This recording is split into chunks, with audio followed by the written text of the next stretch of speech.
ఇది అప్పుడు బాగా ఇల్లు ఇది బాగుండేది కాదు. ఓన్లీ బెడ్రూమ్ మాత్రమే ఉండేది. కిచెన్ ఉండేది కాదు. వరండాలో ఉంటే కోతులవి వచ్చి ఆగమాగం చేసేస్తున్నాయి, రోత రోత చేస్తున్నాయి అని మా ఫ్రెండ్ అని ఒక అమ్మాయి ఉంది, మా దుర్గా అని, మా బెస్ట్ ఫ్రెండ్. బెస్ట్ ఫ్రెండ్ వాళ్ళ హస్బెండ్ ప్లేవుడ్ వర్కే. అయితే తను ఇది నాకు అప్పట్లో 1500 1800 ఇచ్చాను, ఎగ్జాక్ట్గా గుర్తులేదు.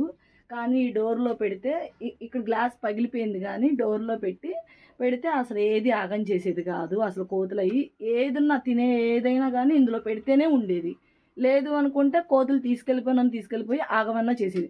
అలాగా చాలాసార్లు ఆగమైపోయింది. వస్తువులు తినే విషయమే కానీ డబ్బా విషయాలే కానీ చాలా తీసుకెళ్ళిపోయి, నేనేమో షాప్ నుంచి అయ్యి కొనుక్కొని తీసుకొస్తే ఈ కోతులు నోటిపాలు చేసుకున్నాయి.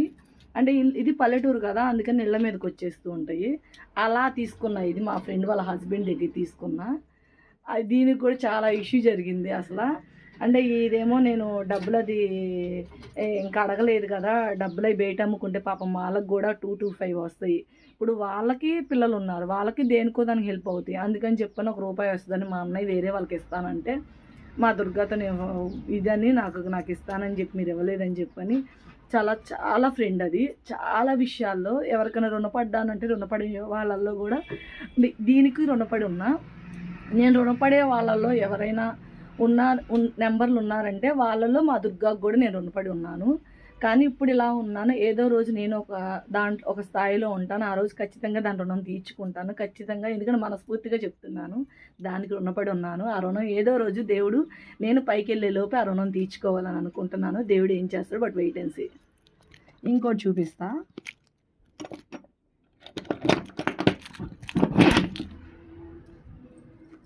ఇదిగో ఈ బీరువా వచ్చేప్పటికి మా అమ్మ చేసింది.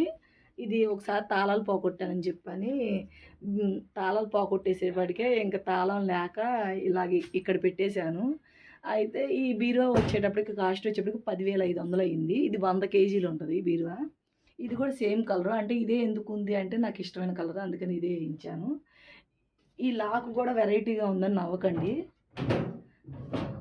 ఈ లాక్ ఎలా వేసాను అంటే, ఈ తాళం అంతా ఊడిపోయింది, ఫిట్టింగ్ అంతా ఊడిపోయింది. కానీ నాకు ఇలాగ డబ్బు తక్కువలో అవ్వాలని చెప్పని ఒక రిపేర్ చేసి ఆయన అడిగితే, ఇలా రిక్వెస్ట్ చేసి అడిగితే, లేదమ్మా దీన్ని వెల్డింగ్ చేయించుకుంటే నువ్వే పెట్టేసుకోవచ్చు అని చెప్పి అన్నారు. ప్లాన్ చెప్పారు, కానీ ఏమీ చేయలే తను. నేనే ఫిట్టింగ్ చేసుకున్నా. ఇది నా ఇన్స్టాగ్రామ్ దాంట్లో ఉంటుంది. ఇది నేను పెట్టడం కూడా నేను వీడియో తీసా. చిన్న చిన్న పనులు మనమే చేసుకుంటే మనకు అలవాటు అయినట్టు ఉంటుంది. రెండోసారి ఎప్పుడన్నా మనిషిని పిలవకుండా ఆ డబ్బులు సేవ్ అయినట్టు ఉంటుందని నాకు జీవితం నేర్పిస్తుంది.